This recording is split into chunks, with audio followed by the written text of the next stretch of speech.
बाबा कहते मैंने तो तुम्हें बहुत समझदार बालक समझा था, तुम तो बड़े साधारण से बालक निकले। क्या कहा? वो किसी का बेटा नहीं है, वो भगवान है। अरे भगवान के एक लक्षण नहीं है उसमें।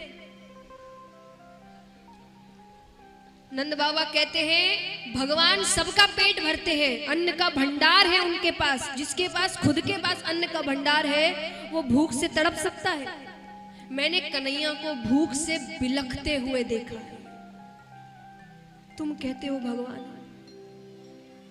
भगवान कहते हैं सच के रास्ते पर चलो, सच बोलो। मेरा बेटा बात बात पर झूठ बोलता है, चोरी करता है। तुम कहते हो भगवान है, और चलो मैंने मान लिया कि वो भगवान है, पर भगवान से कभी गलती हो सकती है? मुझसे गलती हुई, मैंने उससे बेटा कहा, पर भगवान से गलती होती है?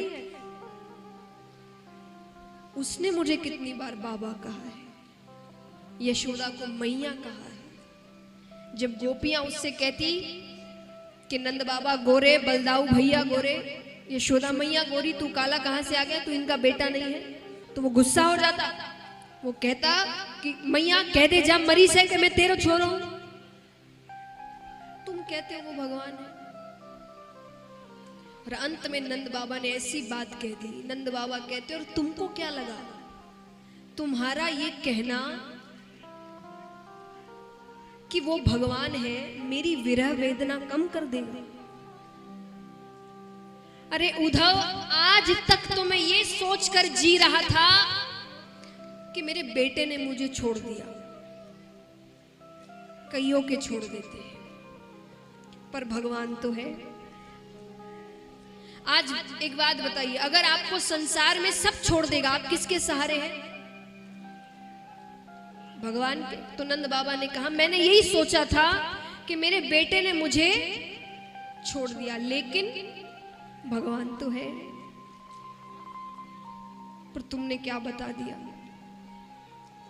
तुम्हारे बोलने के अनुसार भगवान मुझे छोड़कर चले गए। जिस एक सहारे के भरोसे पूरी दुनिया रहती है, मेरा वही सहारा नहीं है। अब किसके लिए जीऊं? अभी तक तो उसी भगवान के भरोसे जी रहा था, पर तुम्हारे बोलने के मुताबिक तो वो भी छोड़कर चला गया। भगवान ही मेरा घर छोड़कर चले गए। ये तुमने क्या कह दिया? उद्धव जी को जवाब नहीं सूझ रहा। क्या जवाब देंगे? हम भी तो आपको यही समझाने बैठे हैं। 6 दिन से क्या समझा रहे हैं आपको कि संसार में कोई भी आपका साथ छोड़ सकता है, लेकिन वो आपका साथ। लेकिन उद्धव जी के हिसाब से तो नंद बाबा को भगवान ही छोड़कर चले गए। अब आगे वो क्या समझाए? उद्धव जी वहां से चले गए। कुछ दूर जाते हैं कि गोपियां बैठी है, आपस में बातें कर रही है। गोपियां कहती अरे ये सोने का रथ किसका है? दूसरी गोपी ने कहा तुम्हें याद नहीं? अरे वो अक्रूर इसी रथ में तो आया था जिसमें कृष्ण को लेकर गया।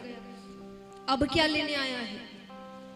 बोले कंस की मृत्यु हो गई है, उसका श्राद्ध है, तो मांस लेने आया होगा।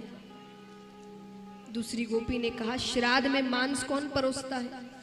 बोले दैत्यों के श्राद्ध में तो मांस ही परोसा जाता है।